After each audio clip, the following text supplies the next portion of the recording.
मेंढक के चीखे।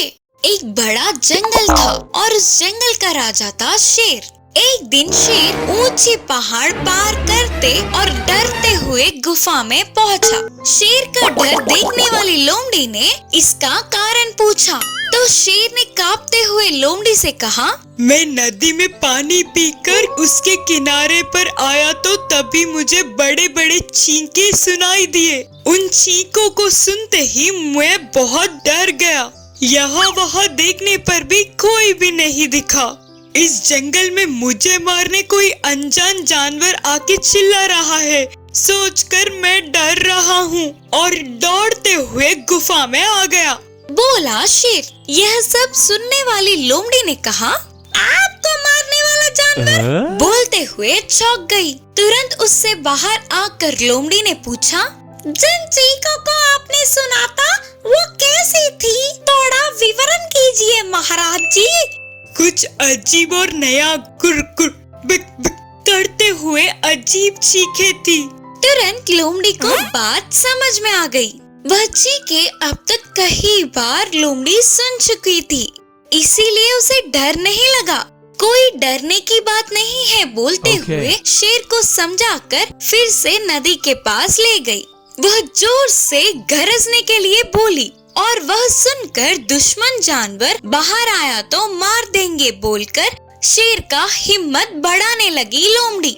शेर ने थोड़ा हौसला लाकर जोर से गरजा। उससे जंगल सुनसान हो गया। तभी उससे भी जोर से चीखते हुए नदी में से एक मेंढक उछलता हुआ बाहर आकर शेर के पास आया। घबराते हुए यहाँ वहाँ उछलने पर वह मेंढक शेर के पैरों में आकर मर गया। हाय! बोलते हुए शेर पेड़ के नीचे बैठ गया तो लोमड़ी ने कहा, महाराज जी, आप इन चीखों को सुनकर दुश्मन समझकर डर गए ना?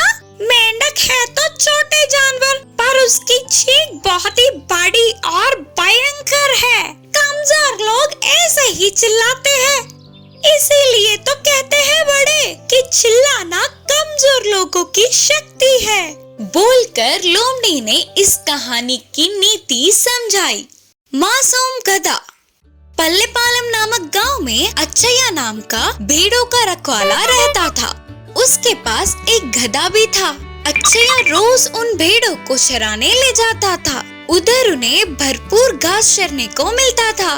उन भेड़ों के साथ ही गधे को भी ले जाता था। भोजन पानी के साथ दूसरे सामान भी गधे से उठवाता था, पर गधे को वह काम करना बहुत मुश्किल लगता था।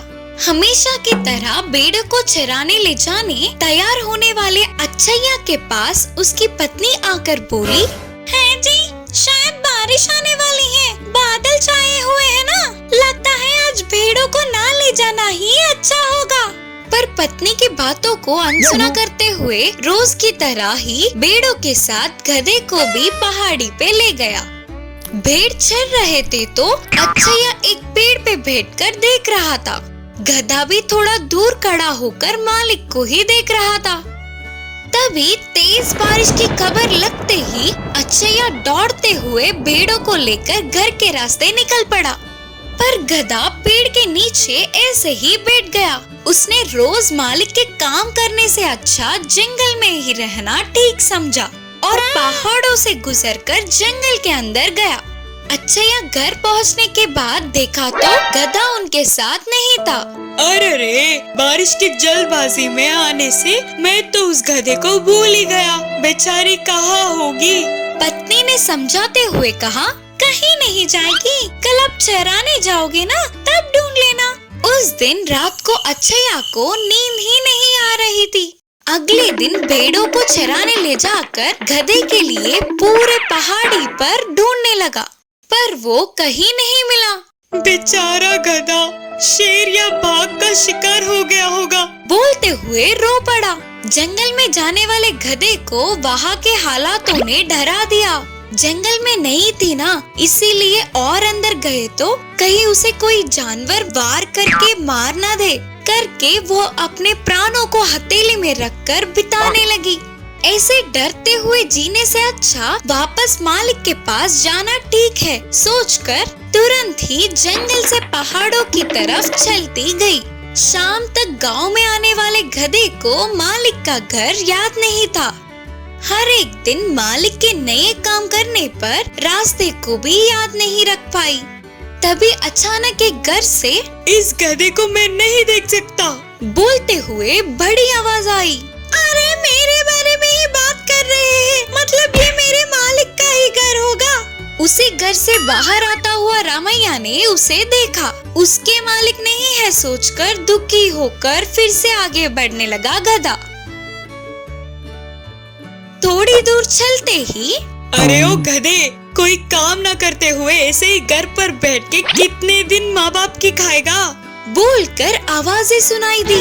गधा खुशी से उस घर की तरफ देखते ही आवारा बनकर घूमने वाले उसके बेटे को वीरैया ने गुस्से में बोलता हुआ दिखा। अनसुना करते हुए चला गया गधा और थोड़े आगे चलने पर गधा कहाँ होगा पता नहीं बोलकर एक घर से आवाजें सुनाई दिए। अच्छैया की आवाज पहचानने वाला गधा मालिक के पास दौड़ते हुए गया। उसे देखते ही अच्छैया को बहुत खुशी हुई। गधे को प्यार से बिठाकर उसके पसंदीदा भोजन खिलाया। अब गधे ने ठान लिया कि मालिक से कभी भी दूर नहीं जाना चाहिए। एक सामान्य न्याय। रामापुर नाम का एक छोटा सा गांव था। उस गांव में बड़े जमींदार रंगा रहता था। रंगा बस उस गांव का जमींदार ही नहीं, बहुत धनवान भी था। रंगा के पास एक पालतू जानवरों का रखवाला था। उसका नाम था सुब्बू। सुब्बू के पास एक ही गाय थी। सुब्बू उसके गाय को रंगा के गायों के साथ रोज चराने ले जाता था।